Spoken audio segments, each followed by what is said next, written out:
Good morning to all my friends and family, and welcome to Jim's 5am Club. As you can see, I'm ferry bound here. I'm heading towards Circular Quay. I'm on the Manly Ferry on this wet Sydney morning. It's been absolutely sheeting down all day, and the swell has been quite big at Sydney Heads, but it's quite calm here. The rain has settled a little bit, so we're just heading back. So before we get back into Circular Quay, I just want to take some time to take you through a book summary today. And the book summary that I'd like to have a chat to you about is entitled When Bad Things Happen to Good People. And it's written by an author named Harold Kushner. Harold Kushner wrote a wonderful book entitled When Bad Things Happen to Good People. So what we'll do is we'll just go through some of his structured points and see where it leads us, and hopefully we'll be finished by the time we hit the dock there at Circular Quay. So the author talks about the importance of understanding is that people don't necessarily get what they deserve. And it's just a fact of life. You know, we live through life and we always get, or personally, we get disappointed by not being able to achieve the dreams that we have. But the author just reminds us that that's pretty well normal, and to accept it, to embrace it, and to understand, as the author said here, that people don't always get what they deserve, because like it or not, bad things happen to good innocent people. And the author tries to explain it, saying that God can't step in all the time to bend the rules of nature to protect individuals from harm. You know, it's just normal to understand and to appreciate that with time, just naturally, our bodies do break. They do break down. Some break down earlier than others, but it's something which happens, and we need to understand it, appreciate it, and not to fight it, I guess is the key message, because the laws of nature apply to both good and bad equally. So that's the first sort of point that the author brings up, and he's basically just trying to put things into perspective and to get us to understand that things just happen, you know, and not to try and place too much meaning with it, but to spend more effort, more energy, rather than questioning it and fighting it, than to basically deal with it and live with it. So it's getting a bit windy now, so I'll just go over here where it's a little bit more sheltered. So the author then moves on to talk about the importance of not spending too much time listening to people who try to explain misfortune, because everybody is grappling with life's difficulties in their own way and at their own pace. So everybody will have their opinion, everybody will have their theories. But at the end of the day, sometimes we need to appreciate and understand that things just happen, and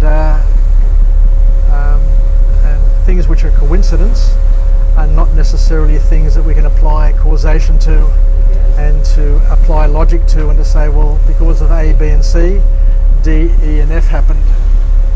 So once again, there's a call here from the author suggesting to people to be a little bit more patient with life, and to understand that, as Malcolm Fraser, one of the Australian Prime Ministers, once said, that life really wasn't meant to be easy.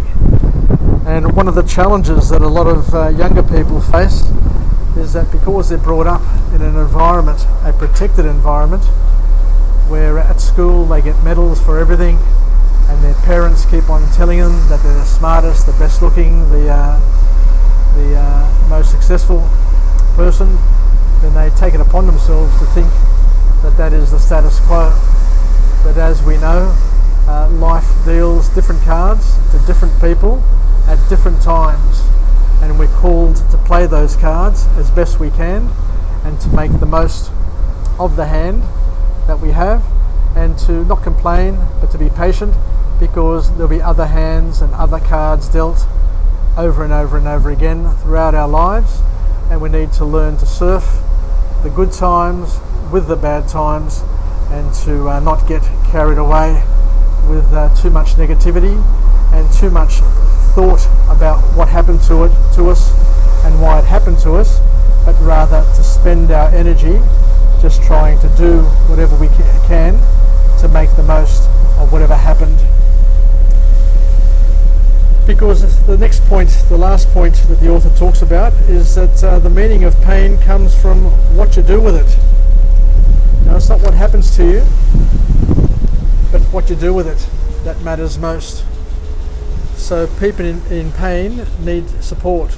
So it is better to focus on your emotional and physical energy there, rather than to spend your physical and emotional energy trying to figure out why it happened, why me, why it happened, but rather what can I do about it to minimize the impact or to maximize the opportunity.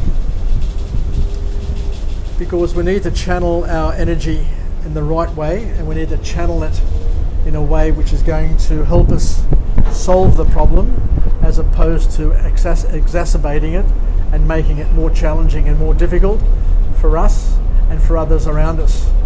What we mustn't be doing is we mustn't be making our problems everybody else's problems. Try and solve it as best we can. Of course, ask for help where you can, but you need to ask the appropriate people for help, the ones that can help you, as opposed to putting the pressure on people who can't help you. So I guess the author then finishes off with a final point, where there doesn't need to be a good or knowable reason for each problem that happens in our world. We just need to learn how to move forward with each challenge, and to make the most of each of those challenges when they reach us. Because for sure and for certain, we are all going to get turns at challenges in our life. We're going to have health challenges, we're going to have financial challenges,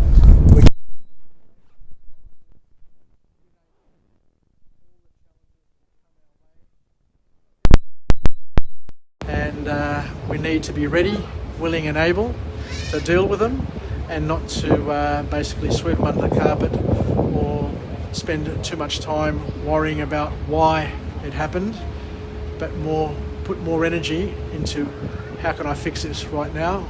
What are the 2 or 3 things that I can immediately do to maximise the solution and get me sorted out, rather than worrying about why me, how me, and to blame the world and to blame our parents and blame our families and blame our church and blame our leaders for everything. So personal leadership is the key, and of course tap into your social circle, tap into your family where possible, assistance, but do it as quickly as you can. That is the key message. So let's finish off with a positive affirmation. I'm alive, I am well, and I feel absolutely great. To my friends and family, stay connected, stay reasonable, stay relevant, and most importantly, let's understand that bad things happen. We need to be patient, we need to deal with it, and not to spend too much time trying to explain why it happened, but to put our energies and our efforts into how we're going to sort it out and how we're going to get on with our lives.